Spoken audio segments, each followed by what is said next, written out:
Today. So the topic today is whether cloning animals is ethical or not. According to FDA.governmentanimal.com, government animal veterinarian livestock cloning, primary cloning, .com, farmers, as quoted from the website, farmers can also clone animals to produce more uniform quality meat.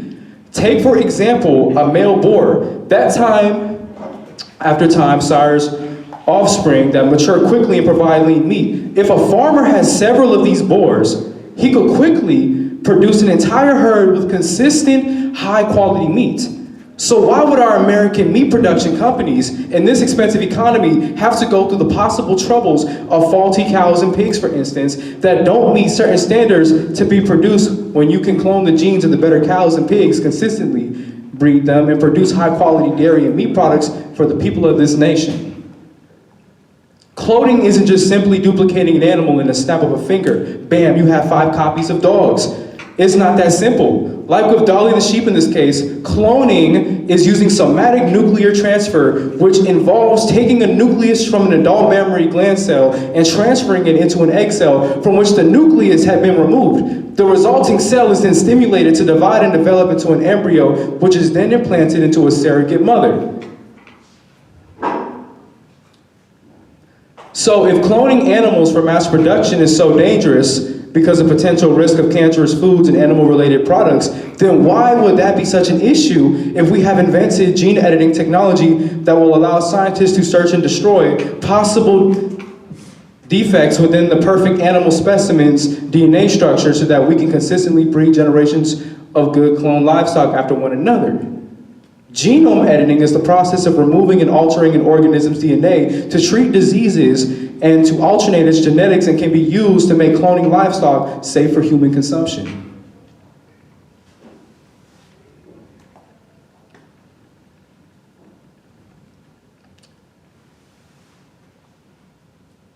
Cloning could significantly help agriculture, healthcare, and research. It can increase the world food supply, aid to treat diseases, and save at-risk endangered species, though there are ethical and financial issues.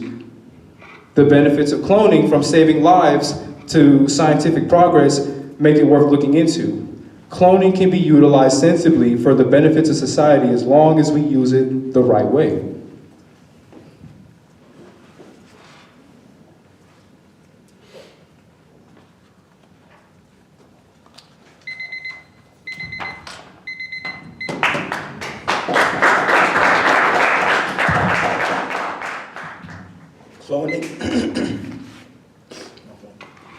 Cloning animals would in no way be ethical. Cloning is not only selfish, but also a depraved way to make food, as you sacrifice a natural element of animals in exchange for a less healthy, quick-served option. To be understood properly, ethics are, by definition, moral principles that govern a person's behavior or the conduct of an activity. Ethics affects how people lead their lives and act around others. They help you separate the good from the bad. The only reason you and I here today have ethical thinking is because of the experiences we had in our past. They make up our view of reality, our moral ethics, and our personalities. Now imagine yourself being made exactly in someone else's image. You would only exist for one purpose, to live up to them and replace them. Now imagine yourself being replaced by someone who is exactly like you. In a world where you can be cloned and reused, there's no real meaning for you at all. You would only pretend to be the original. And this is the same for cloning animals. You can clone livestock or pets, but they all would live up to the same purpose, to be the last. They have no real life or personality of their own, which takes away their right to live freely. That is unethical. MercVetManual.com explains that cloning only induces the suffering of animals. Cloning takes a lot of time and effort to get done right, even money, and problems will still arise. Not only would it have problems with the animal's well-being, but making cloning a commonly used process could harm the environment if the animals are allowed to live freely after being cloned. Cloning is a process that treats animals more like things than living creatures. You have a minute, Gavin, if you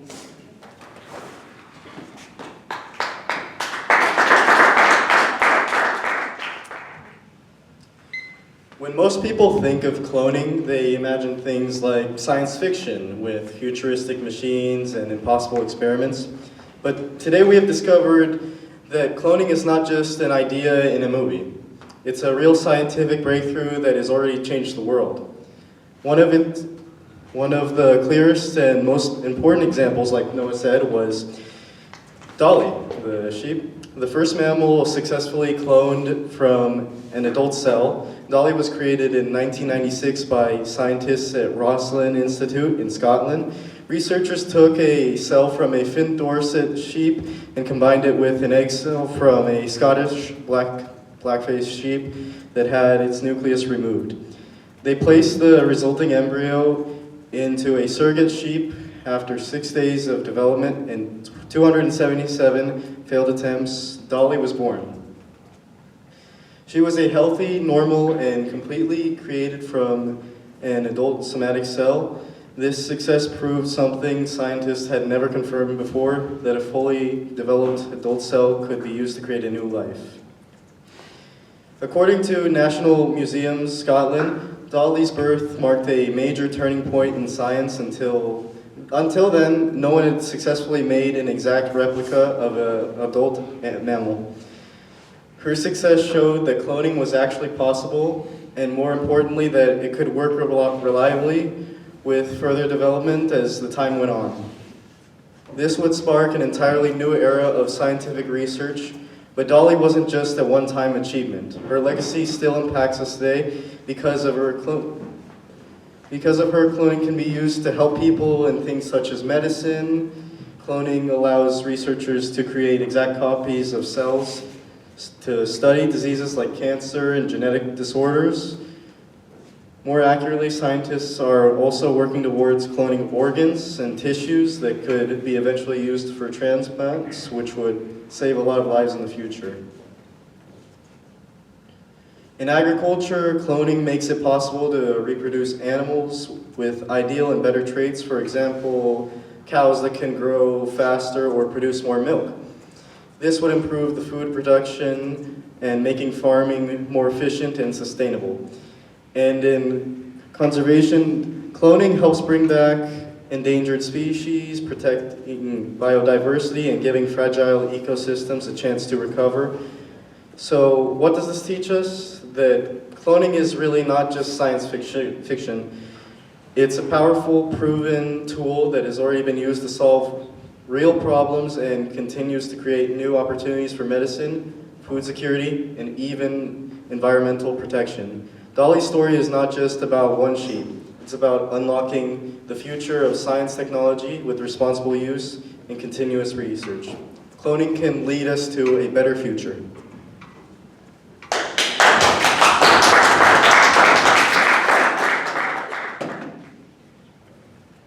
The animals suffer from cloning because of all the genetics and the consequences that they don't think about on animal pollutions and ecosystems. There is a possibility that animal cloning can cause individuals to have health problems, organ failure, heart problems, and developing defects which can lead to death. Many cloned animals have lived for a short period of time. The sheep Dolly, first cloned animal. Her life was cut short. She had arthritis. Cloning animals causes animals to have a short period of time to survive. Some studies have shown that cloned animals can have compromised immune systems, making them more vulnerable to infections. Others might develop heart problems or respiratory issues earlier in life than animals born naturally. It's as if the cloning process introduces errors that accumulate over time. This is mainly informed in reports. For instance, you might find studies detailing the health records of cloned livestock, noting a higher incidence of certain diseases or non-typical things. Animal welfare are frequently raised. Also, cloning animals never make the exact copy of the animal that was cloned. They're usually the same DNA, but the environment and even some of the materials like mitochondria are different. According to an article that is discussing mitochondria DNA, it is inherited from the egg cell used in cloning, meaning the clone doesn't have the same mitochondria DNA as the donor animal. Even if they're using the same DNA, they all have their own individual personalities. They never have the same personality as the original animal. It's pointless to clone animals. Instead of helping the animals, we're just harming them.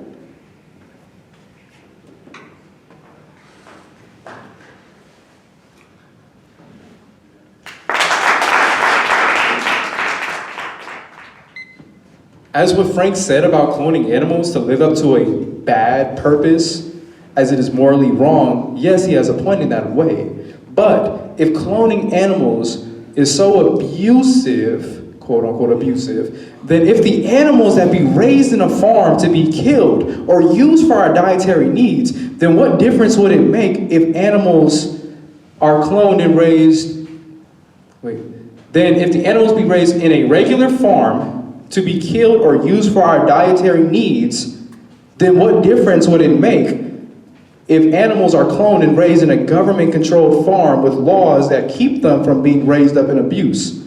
The same animal abuse laws used to protect animals in compromising environments in our civilian world will also be legally used in state-owned livestock companies. Gene editing was invented in the 70s. As what Karla had stated about possible genetic defects and problems erupting within the cloned specimen of the animal. Gene editing, yes, was somewhat invented in the 1970s. It's had its kickstart in the 70s. But it wasn't very popular back then. It wasn't really sought out. It was just in its experimental days. 2013 was when CRISPR, or the gene editing company firm, 2013 was when CRISPR was officially effective in gene editing. So back then, they had the technology to maybe treat Dolly, but it wasn't as effective back then because it was in its kickstart days as it is now. Now, we have the technology to genetically modify, alter, and prevent potential diseases and cancers within the perfect specimen of an animal that will be used for livestock and mass production. And cloning, we don't have to use cloning just for raising up animals for food.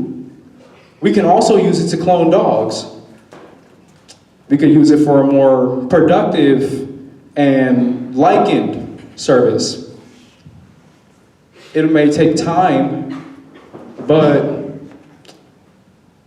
it's also a perfect way to create the perfect dog because they all have their own preference of a dog.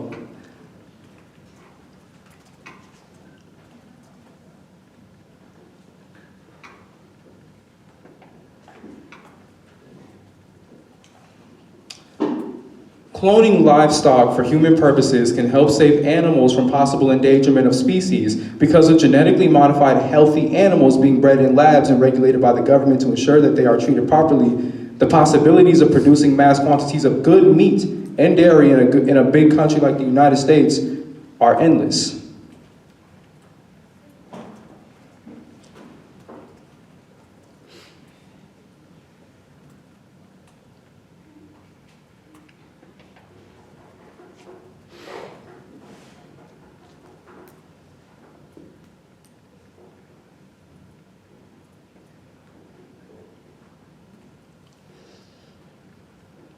Cloning also helps researchers to more fully grasp how genetics interact with the environment and how organisms develop. It's usually helpful in examining endangered animals without endangering their populations.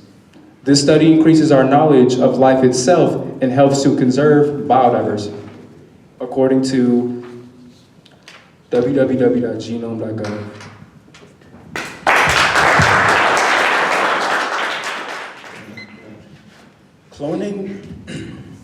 Cloning undermines the real value of animals by treating them as products or things more than sentient beings.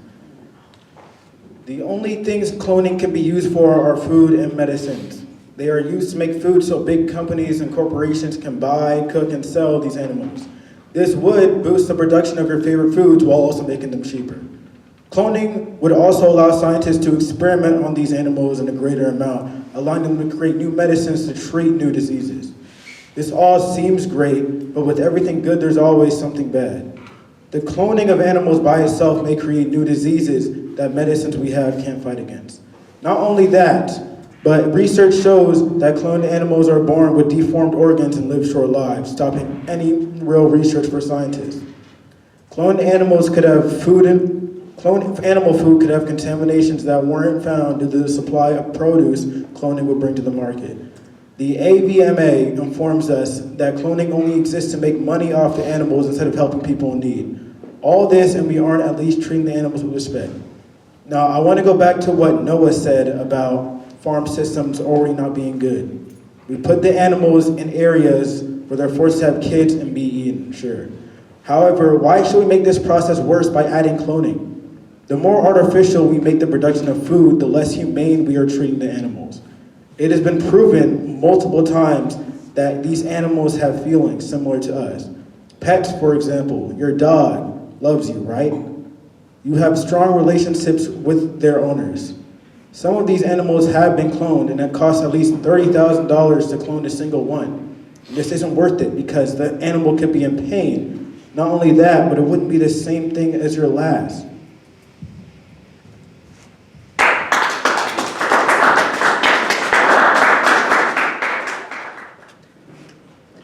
As Noah said, even if we're getting good meat for ourselves with cloning animals, the animals get diseases and they die, so then how would we get our meat? Cloning animals is just causing our animals to die and we won't be able to get meat. Dolly the sheep was not a healthy sheep after getting cloned. She got arthritis and had a lung disease. We need to stop cloning the animals. We need to stop being selfish and help the animals. They have their own individual lives just like us. Imagine they're cloning your pets. How would you feel knowing that they could get a really bad disease and they could lose their lives and you won't be able to see them ever again? Thank you.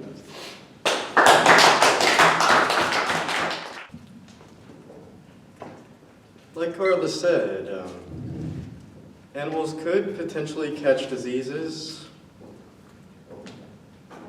It is a sad fact that some may not survive within their cloning process, but we have guidelines to where we prioritize the animal's health and minimize the suffering. So if something wrong does happen, we will be forced to sadly put them down, but it's for the better, right? And today cloning is used for good use. We use it in universities to conserve organizations and use it more to solve more problems, not just making money and using it to profit.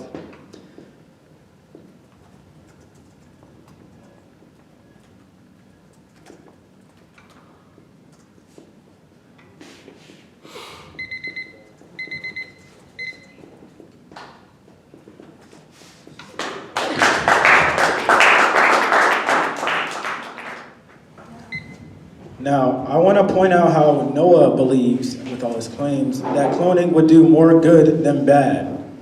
Cloning costs a lot of money, $30,000 to $80,000 per animal. If we keep on doing this, it won't be good for our farms. They'll run out of money. There was a successful cloned cat, CC. This did cost a lot of money, $30,000, and this is only one animal. There's more cloned failed subjects than that. There's more cloned successful subjects than that. The most important thing to know, though, is that cloning isn't worth it. Not for our society or for our food source. America has a 40% obesity rate, so food clearly isn't the problem.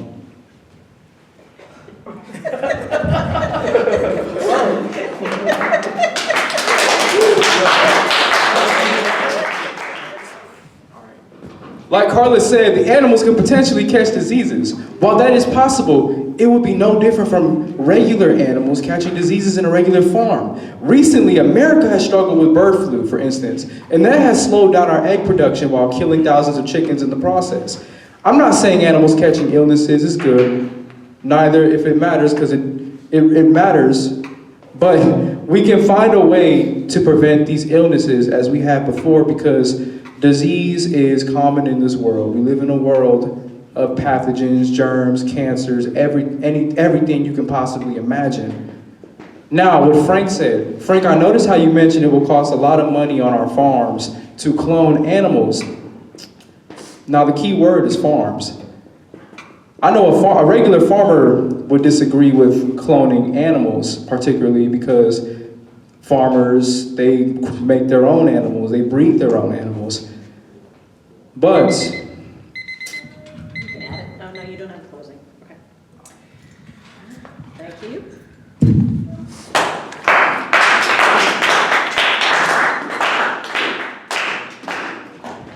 One. From everything we have covered today, it's clear that cloning animals is more than just a scientific achievement. It's a valuable tool with real proven benefits. We've shown that cloning has already helped advance medical research by allowing scientists to study diseases using identical cells, leading to more accurate results and better treatment development. In agriculture, cloning allows for the reproduction of animals with the most desirable traits, helping farmers produce food more efficiently and sustainably. And in conservation, cloning has played a role in bringing endangered species back from the brink of extinction, preserving biodiversity and protecting fragile ecosystems, such as our recent cloning of the dire wolf, which we recently brought back from being extinct. While concerns about cloning being ethical may exist, the facts show with proper oversight and ethical use, cloning is safe, effective, and beneficial. It's not about replacing the natural processes. It's about applying what we know to improve outcomes and solve real problems. As science continues to progress, cloning gives us a new way to build on what we have already achieved instead of treating it as something to fear. We should see it as a new opportunity, a chance to support solutions that are already working and continuing moving forward. It's not about changing the natural world, but using knowledge and technology to make thoughtful, practical movements that will benefit everyone.